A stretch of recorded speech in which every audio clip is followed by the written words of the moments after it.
Dun, dun, dun, dun, dun, dun, dun, dun, dun, dun, dun, dun, dun. Welcome. First of all, I would like to thank our wonderful host, Tim West, back there. Let's give him a round of applause. Tim, thank you for welcoming a young lady from Essex, a young man from Gloucester, and two from Studio City. And Steve, are you from Essex as well? Mm-hmm. Yes. And where are you from? Just up the road. And just up the road. For this reading. My name is Lee Bahr. I am stupid with puns, and so for the last year, I've been obsessed with this idea of meeting with other authors that I know in their towns and hooking up with a bookshop and doing readings. I got obsessed with this idea and calling it the bar crawl, which, you know, where I'm from, it's like a pub crawl, but so I know both Chris and Madeleine from the Bizarro world, and that is our little punk rock set of writers and publishers, and we're all published under these independent publishers and a bunch of weird authors. And at BizarroCon, I would go to the ad house, and they would have reading blocks, and you would hear authors read their work, which to me is a unique, dynamic experience. There's nothing like hearing an author read their work. It's very intimate. It's very cool. So I'm very grateful to be here, and thank you very much for coming. And we're going to have 3 readings from our various books, and we're going to start with the beautiful, wonderful, fashion-forward Madeleine Swann. Come on up, Madeleine. And before we get started, or you can sit wherever you'd like. Okay, I'll sit there. Okay, great. So before we get started, just to introduce you a little bit to the author, I wanted to ask you, first of all, to let me read your bio. Oh, okay. It's in the back. It's in the back. I'm going to read your bio first. About the author. Madeleine's novella, Rainbows Suck, was released as a part of Eraserhead Press's new Bizarro author series, and her collection was published by Burning Bulb. Her short stories have appeared on the Wicked Library and other story podcasts and various anthologies. So, can you tell us a little bit about your podcasts and what you do on YouTube and the camera and how we're going to have this streaming and all that? I have a podcast with some friends which focus on watching a bad film and then talking about it afterwards and discussing if it really is that bad, or that's called Cannot Be Unseen.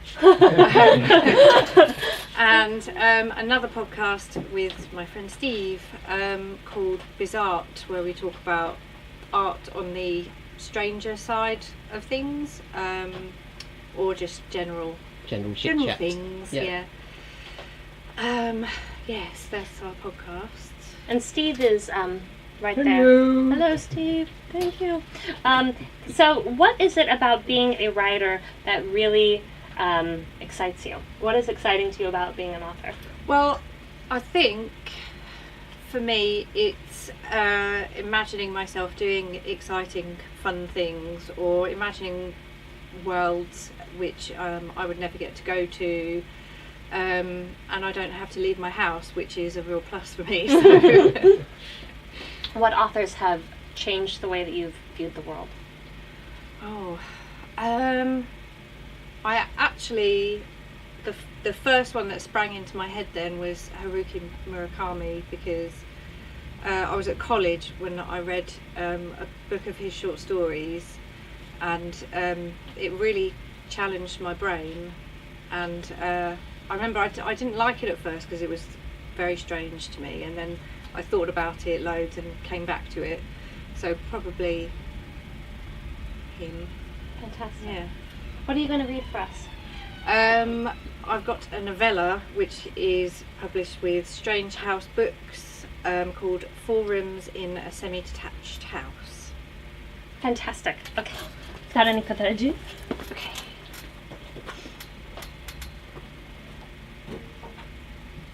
In Aisha's doorway, the landlord squinted, shrugging his shoulders as he tried to think of something new to say. The situation had shuffled past awkward and plummeted into embarrassing. He thought if he could keep the conversation going, she might invite him in. She knew this wouldn't happen, thus they were locked in a very boring game of doorstep chicken. She wrapped her brown cardigan tight around herself to simulate the safety of a womb. "Aisha," he said, "that's such a pretty name. You know, you look like a belly dancer or something. Is that where your folks were from? That place where they do belly dancing? There might be some belly dancing in Pakistan, I'm not sure. Yeah, with your dark hair all long and that. And you're not all skinny, you know, like those dancers. They're not either. All nice and wobbly. Thank you." When the letter from the council had plopped onto Aisha's doormat that morning, her hands had shaken violently for a few reasons. First, because of what the council might say about the homes on the street owned by her landlord, as he wasn't known as a diligent handyman. Second, if they wanted to do an inspection, what would they say about her attic? And third, but by no means least, the thought of having to talk to people. Reality, or rather the people in it, exhausted her with their questions and plans and constantly wanting to do things. At some point, the other person always noticed she wasn't one of them. On one occasion, at a wedding, one of her own relatives did the "I'm just going over there for a minute" thing after she'd spoken. Granted, she'd done a weird nervous laugh after he asked what she did for a living, but it still hurt. Anyway, the landlord straightened up, all business now that he was aware of crossing a line. The letting agents called. "Yes, the council are doing an inspection tomorrow, but it's no big deal. My other tenants have mentioned some issues with the public spaces, but it's fine. It probably just needs a tidy. A bit of dirt from one of the houses has clogged up the landscapes and made them look funny." Aisha gripped the doorknob with a sweaty hand. It was her attic. It had to be. Everyone would know she was the reason they had to move. They'd be disgusted. She pictured herself hiding behind her hands while the entire street pointed. "Oh, yeah, like I said, nothing to worry about. Call me if there's any problems, won't you?" He attempted a winning smile, looking more like a chimp with a mouthful of crushed ants. "Of course. They're just being cautious," he said. "I've asked everyone on the street to get everything in tip-top condition, and it'll be the last we'll hear of it." He raised his eyebrows, and she wondered how rude it would be to simply slam the door. Her face had turned bright red with shame, and she wanted only to hide. A lot of things now made sense. The public rooms had always been full of neighbours, but now she was lucky to spot one or two in the crowds. Something was making them stay in the privacy of their spare rooms, perhaps cooking on camping stoves rather than visiting the kitchen. She opened her mouth to ask her landlord if this was true, but fear made her swallow the words. She couldn't move, she couldn't face organising it and calling agencies and packing up. But she especially couldn't leave the attic for everyone to see if they hadn't already. "Good luck," the landlord said. Aisha waited until he had gone down the path, and she closed the door and balled up her fists. When her breathing returned to normal, she stood in the hallway glancing from doorway to doorway. How was she supposed to tidy before tomorrow if she didn't know what needed cleaning? What had she noticed the last few days that were out of the ordinary? Not much. She hadn't been in the public rooms either. Since the funeral on Tuesday, she had preferred buying fast food and keeping to the spare bed. Perhaps she should leave it to the experts. Let them take care of it. No, she could just imagine the look of horror on their faces as they nailed up the condemned signs. Okay, she had to at least see for herself. Which could she handle first? The front room, the study, or the kitchen dining room? Her fingers twitched. She should start walking and see where she ended up. She remained still. "Come on, legs," she chided, "get moving." Still nothing. She breathed in deep, held it, then pushed herself forwards. She had chosen the front room, and now here she stood in an alleyway drained of colour, except for charcoal grey, pale and deep black. All traces of the semi-detached house were gone, and the only thing for miles were streets, street lamps, and rows of shady establishments. Jimmy's Card Shack, yelled one neon sign. Tasteful Peep Show, proclaimed another. And don't let the depression get you down, drink more at Happy's Bar. Over the road, people poured into a cinema or picture house as the sign above the double doors read. The announcement of tonight's movies was in lights. 3 sassy gals, and the artist's tears float into the distance. The women in the queue wore knee-length skirts, neat jackets and hats at jaunty angles. A few preened in giant fur coats which attracted envious glances. The men wore suits and fedoras, some dishevelled with shirts untucked. Bubbles of conversation floated to Aisha. "What did you set me up with him for? Oh, I'm sorry, don't be sore." Normally she wandered the place alone, experiencing the sights without making eye contact and perhaps taking in a vaudeville or burlesque show.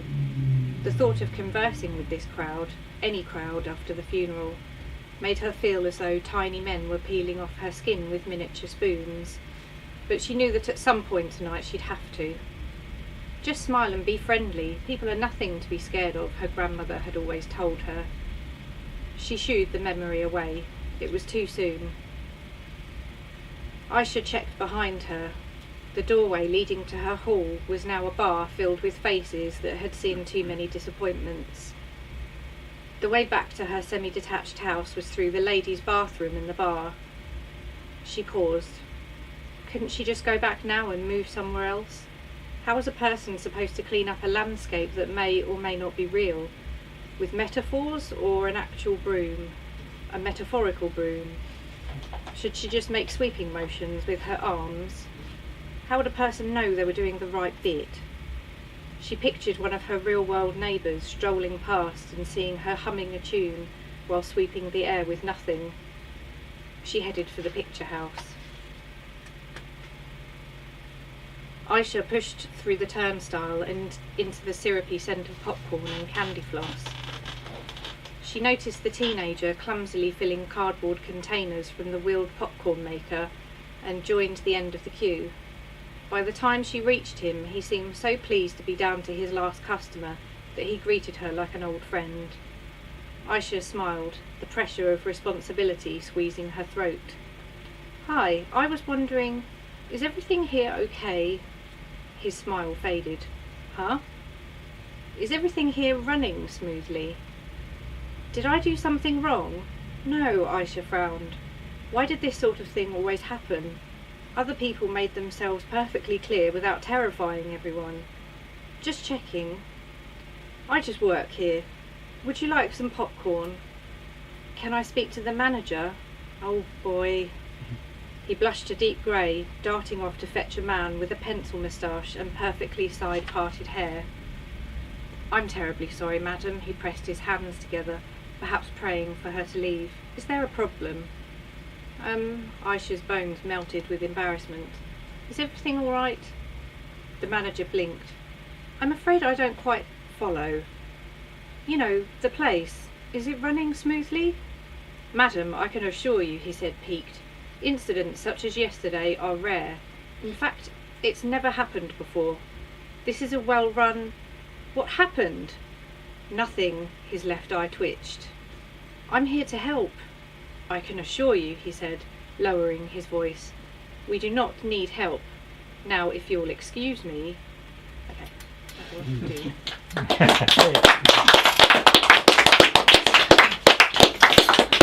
And again, Madeleine's books are for sale. 4 rooms in a semi-detached house. These are $6. And then, do you have any of Rainbow's Suck? I didn't bring them, no. Sorry. But you can also find Rainbow Suck at your nearest online thingy. Yeah. Yes. And now, could you do you have the bio? Okay. And now I would like to call up Chris Meekings. For the next execution. For the next execution. I'm going to read his about the author. Chris Meekings is a brand new author. He lives in the city of Gloucester in the UK. If you've ever been to Gloucester, you'd understand why he sits inside and makes things up. His work has recently appeared on Bizarro Central Flash Fiction Friday. His Bizarro novella, Elephant Vice, was recently released as part of the new Bizarro author series. Chris is delighted that Ravens and Writing Desks, his first full novel, has found a home at Omnium Gatherum. It took him 11 years to write it. Please be kind. I even got Omnium Gatherum right. I know. Not like you.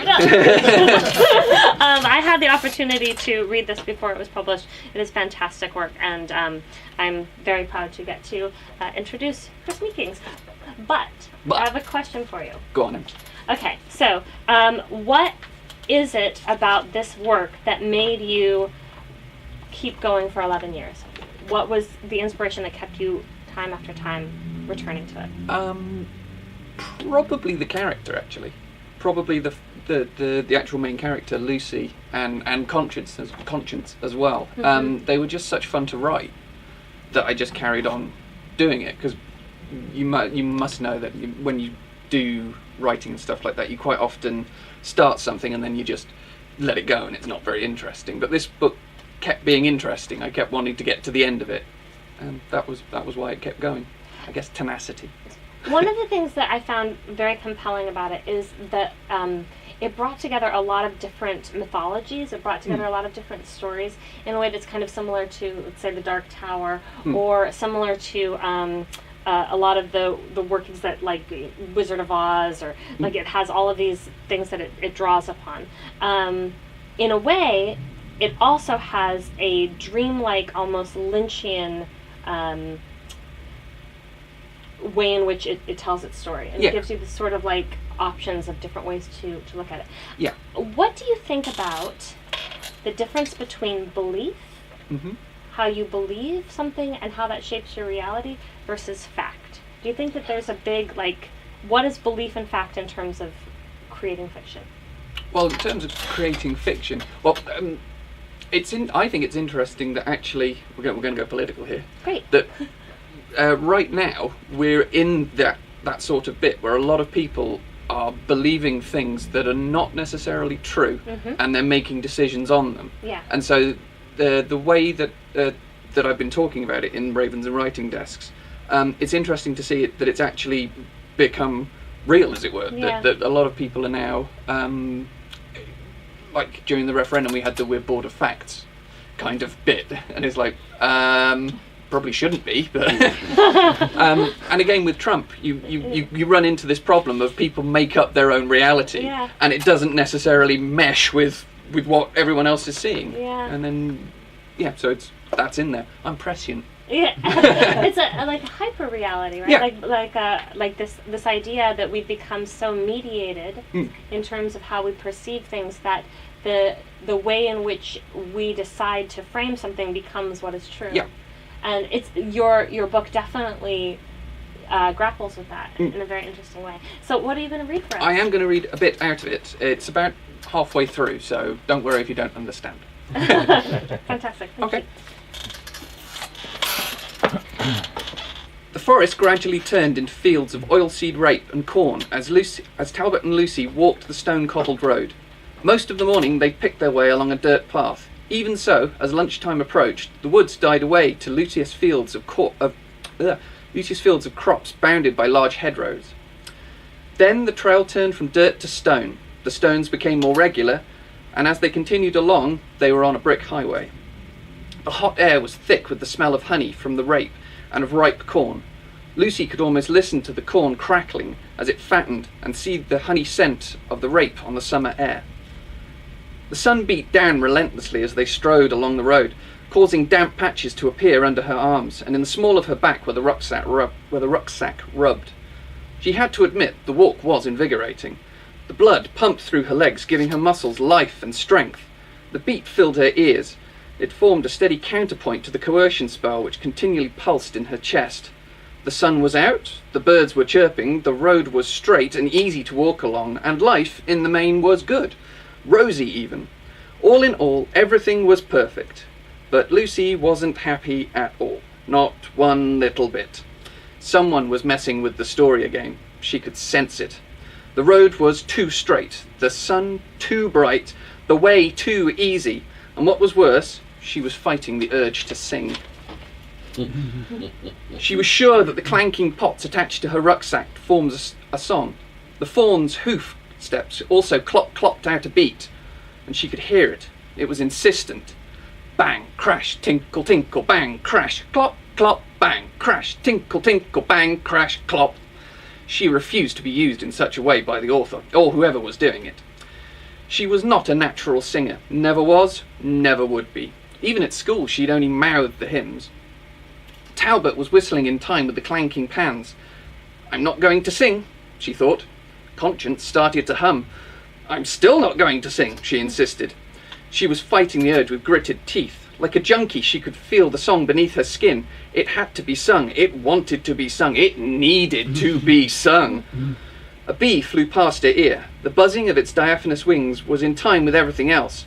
It formed the melody line of the whole piece. The birds in the trees of the hedgerows took over from Talbot's whistling, adding their shrill cries to the ensemble. The fawns started to bomb along. It was enough to drive normal people to pick up shotguns and go on killing sprees. The first lines of the song were forming in her head, materializing in her forebrain like a deity at sunrise, trying to get themselves sung a song about how nice it is to start out on a voyage. Sleeping on the open verge is fine. The stars at night and the sun by day, and always your friends to guide your way. It's wonderful to be off on an adventure. Stop it! Lucy screamed at the world in general. Stop it! Just stop it! I won't sing. I'm not going to sing that everything's fine when it isn't. I feel like a flippin' Disney character. No more humming, no more whistling, and no bombing. The world went silent, as if someone had turned the sound off. A tumbleweed should have spun lazily across their path.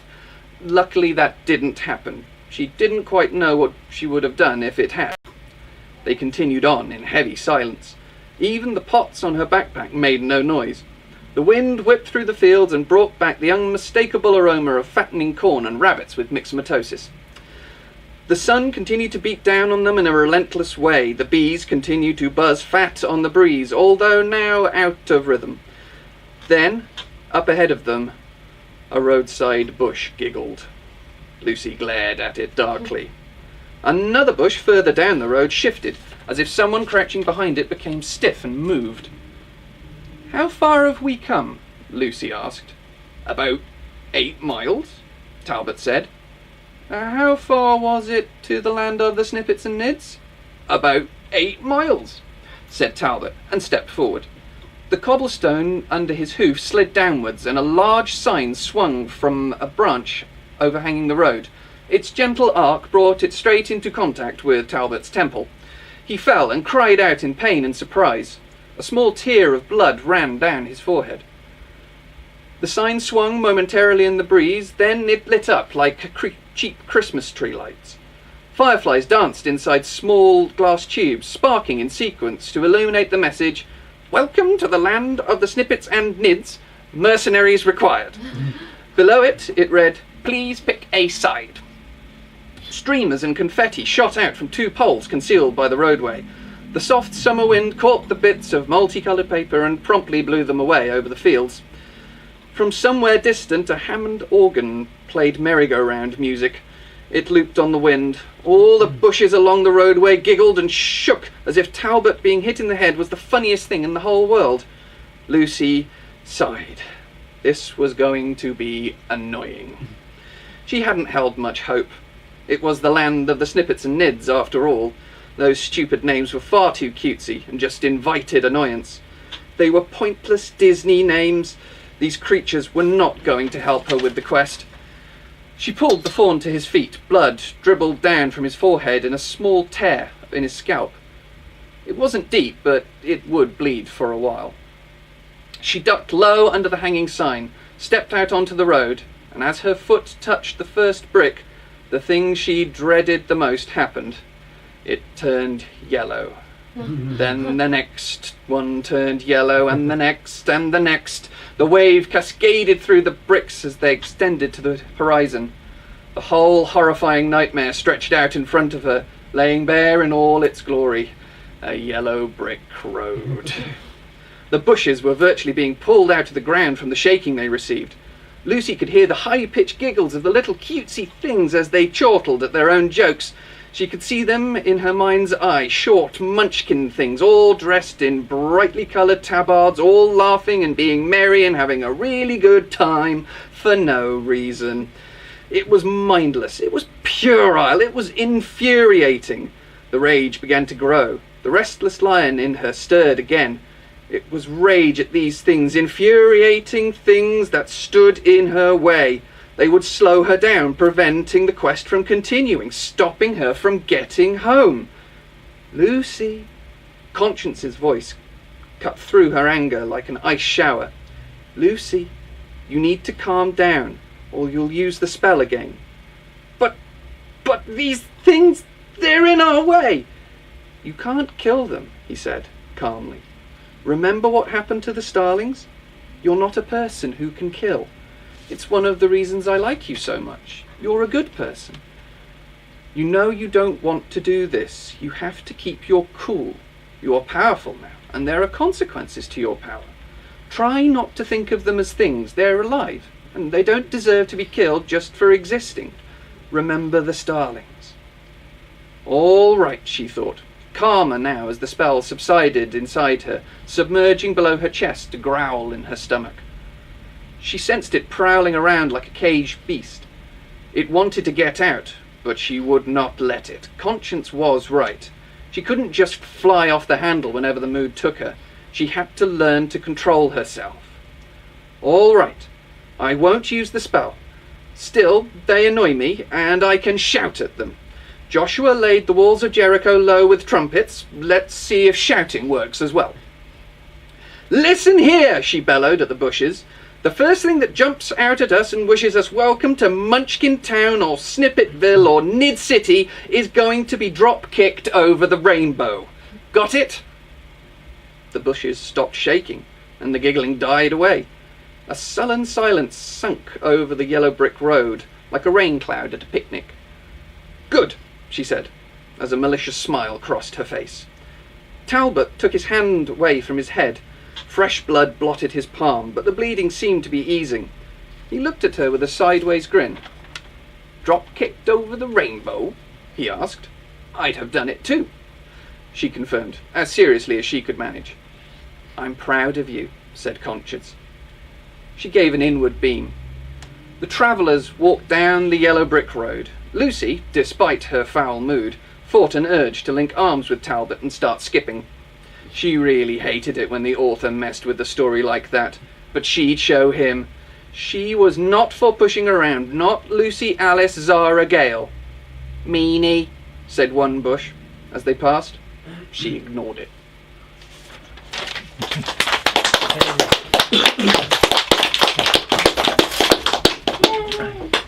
Do you want to be introduced? Oh, you're going to. You'll see. Oh. And these are for sale These for are. 10, yes? Yes, 10 for those. And I've got another little one there as well, which is 3, I think. So it's only a little short one. Okay. So, yes, I'm going to do this thing where I get you guys can ask me questions if you want. Or you don't have to either. If you have any, you can ask them. I did it to you, so it's only fair. I'll read my intro first from my back of the book, and you can think of them. Embarrassing ones are accepted. Okay, Lee Bahr is an award-winning author, performer, and director. She is the author of Haunt, Bungasm Press, winner of the Wonderland Book Award, which was translated into Spanish under the title Phantasma, and long-form religious porn. She has also been a screenwriter for various award-winning films. Her debut feature as writer-director, Boned, is the name of the movie. Won Best Micro-Budget Feature at the Toronto Independent Film Festival and is currently distributed through Gravitas, available everywhere. If you all have Amazon Prime, you can please watch it. She lives in Los Angeles with her sweetheart and a couple of cats. That's fine. So, any questions? Do you like talking about yourself in the third person? I love it. It's my favorite thing to do. Do you know what's actually pretty odd? I find myself, I do talk to myself all the time. Yeah. Okay, good. I find myself often talking to myself in second person constantly, like, you blah blah blah, you blah blah blah. Does anyone else do that? What are you doing? I say that to myself all the time. Yeah. Or let me Oh, ask you you a forgot question. that. I'll say this to myself. Let me ask you a question. What are you doing? Right? Totally. Yeah. Totally. Other people do that? Just us. Yeah. Okay. What keeps you writing? I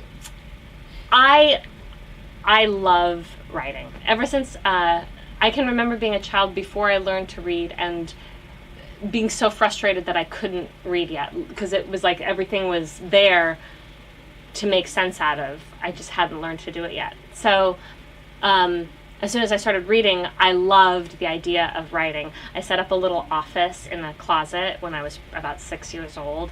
I would type away stories, and the thing that keeps me doing it is I find the process of it makes meaning out of the world for me.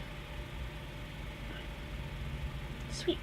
Okay, so I've decided to read something a little scary because Madeleine inspired me. She said we should all have a writer's retreat where we get together and try to tell each other scary stories. So I've decided to read a scary story. This is called The Liar. I'm just going to read the first little bit of it. Boiled beets, mashed potatoes from a box, ground hamburger mixed with vegetable soup from a can. They all fold their arms and close their eyes. Dad gives the blessing. Topaz opens her eyes just a peek. Ruby is staring right at her, through her. Topaz quickly shuts her eyes and keeps them tight. Amen. Mom puts the mashed potatoes on the plate, the beets on the side. She scoops the vegetable and hamburger mix onto the mashed potatoes. It is one of Topaz's favorite meals. Lavender and Lily will start to complain to each other that the beets make their mashed potatoes pink and they don't want them touching each other. Dad makes the point that they all end up mixing in their stomachs anyway. Dad asks about school and the twins are telling a story about what happened during lunch. There's something wrong with Ruby, but there's always something wrong with Ruby. She's always in trouble at school. She's always making trouble at home. Topaz is afraid she might let slip what Ruby told her not to let slip about sneaking out last night. She is afraid because sometimes she says the wrong thing without knowing, and then Ruby will sit next to her in the dark and tell her, like how a bedtime story starts, how what she did was the wrong thing, and how she should have known. And sometimes the punishment comes then, a pinch so hard that Topaz screams into the pillow, or worse, the punishment that comes later. The time her hamster disappeared, that was the worst. Ruby said she had nothing to do with it, but there was that glint in her eye and the sideways wink that told Topaz otherwise. She had cried. She would have told all, but Ruby told her that Cocoa Puff wasn't dead yet, and she could bring her back to life if Topaz was sorry now and never crossed Ruby again. Thankful, so thankful, Topaz said yes, yes, yes, and please, please, and never again, and Cocoa Puff had appeared back in her cage that next morning, like magic. But something is wrong with Mom, too. Her words come choked and with sighs in between. Topaz doesn't mind the beets bleeding into the potatoes. She likes that they turn pink, and she is mixing it all around on her plate when Mom suddenly says, very loud and clear, "You all know that you must never, never get into anyone's car or go anywhere with anyone unless it's me or Daddy, right?" Lavender and Lily look to each other and then back to Mom. They nod. Topaz nods. Only Ruby keeps eating like it's nothing and says, "What about Uncle Gerald or Aunt Jess?" "Well, that's different," Dad says. "Or what if it's a teacher from school?" Ruby continues. "Well, I'm not sure why you would be riding with your teacher, but if it were something the school knew about, then..." Dad starts saying, but Ruby cuts him off. "What if it's someone from the church?" Ruby says, and stops chewing and looks at him directly. She knows how to make everyone stop and look for sure, and the whole table does. There's something in it that makes Dad look uncomfortable. "Well, you shouldn't be taking rides from anyone, Ruby. But it isn't you we're worried about anyway." "Yeah, he'd probably just be as glad to get rid of me," she says under her breath. No, of course not. You have to be careful too, Ruby," Mom says. "But the people that this monster is taking are much younger than you. He's taking children, little kids, 8-year-olds, 7-year-olds. And here Mom chokes out the next words and they come out as a sob. The last one was 5. And then everyone turns and looks at Topaz. She is 6. Lavender and Lily are 12. Ruby is 16. Topaz is the baby. She likes being the baby. She knows just what to say. "I don't ever talk to strangers," she utters with her best brave face. Her mom smiles as tears run down her face. "I know, baby, I know," she says. And she leaves her seat to rush over and hug Topaz. And she keeps on crying. Ruby sits on the end of Topaz's bed. Topaz has to share the room with Ruby. Ruby sneaks out all the time, and sometimes Topaz has heard a knock on the window. She would be so afraid it was a ghost or a monster, but it would be one of Ruby's boyfriends tapping. There was Dale, the bad one she didn't like. He was mean, he hurt animals, and he liked to pick on Topaz, with Ruby's approval. Or sometimes Jeff, who was okay and would bring her little pieces of candy sometimes, but he hadn't been around for a while. Ruby would leave with the boy when he came and tapped on the window, and Topaz would usually try and pretend she didn't wake up, and that she had never been afraid it was a ghost or a monster. Sometimes Ruby would come back all giggly and smelling strange. Sometimes she would wake Topaz and hug her, crying. Sometimes she would say, "Oh, my sweet little sister. My sweet, sweet, sweet little sister. I would kill anyone who hurt you. You know that, right?" Topaz doesn't know that. Sometimes she thinks Ruby would kill her herself. Now Ruby sits on the bed, this night, and is combing Topaz's hair. It feels nice. Topaz is scared. She's always scared when Ruby is nice, but she tries to act like Ruby is always nice. "Poor Mom," says Ruby. "She just can't understand that there could be such a beast right under her nose." "Do you want to know what he did?" Topaz doesn't want to know, but she says, "Yes." "Well, there are 4 missing children, but they found the body of the 5-year-old, the last one he took. He raped the kid and strangled her and threw her body in a ditch. And I could tell you more gory details, but I'll spare your innocent ears." "My ears aren't innocent," Topaz says. Ruby pinches one, not hard, but Topaz still yelps. "Baby," says Ruby, "do you know what rape is?" Topaz doesn't know. "Yes," she says. She doesn't want Ruby to tell her. Ruby laughs. "You don't know. But I do. I know. But it's not something I could tell you. Telling you wouldn't really tell you." She has finished combing Topaz's hair. She pulls Topaz into a hug. Her voice is calm and soothing, but Topaz feels freezing cold, like her insides are prickling. "Mom is crying because Mom doesn't know who it is or how to protect you from it. But I do." "You do?" says Topaz, because she can tell Ruby is waiting for her to say something. "Yes. I know who it is, Topaz. I know who's killing the children." "Who?" Ruby remains quiet for a minute. "Who?" Topaz asks again.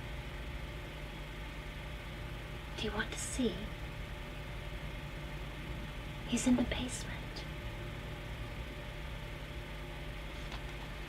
And you'll learn more about what's in the basement if you read The Liar from this collection called Angel Meat. Thank you all so much for being here. Thank you to Tim for hosting us. Thank you so much. No, it's a big deal. It's wonderful to get to be in a bookstore and have this reading, so thank you. And let's all have some wine and buy some books. Yay! Yay! Yeah. Meekings. Yeah, and then we can get out. You wanna? Yeah, oh, and the shoes. Oh, you want the shoes? Yes, very important.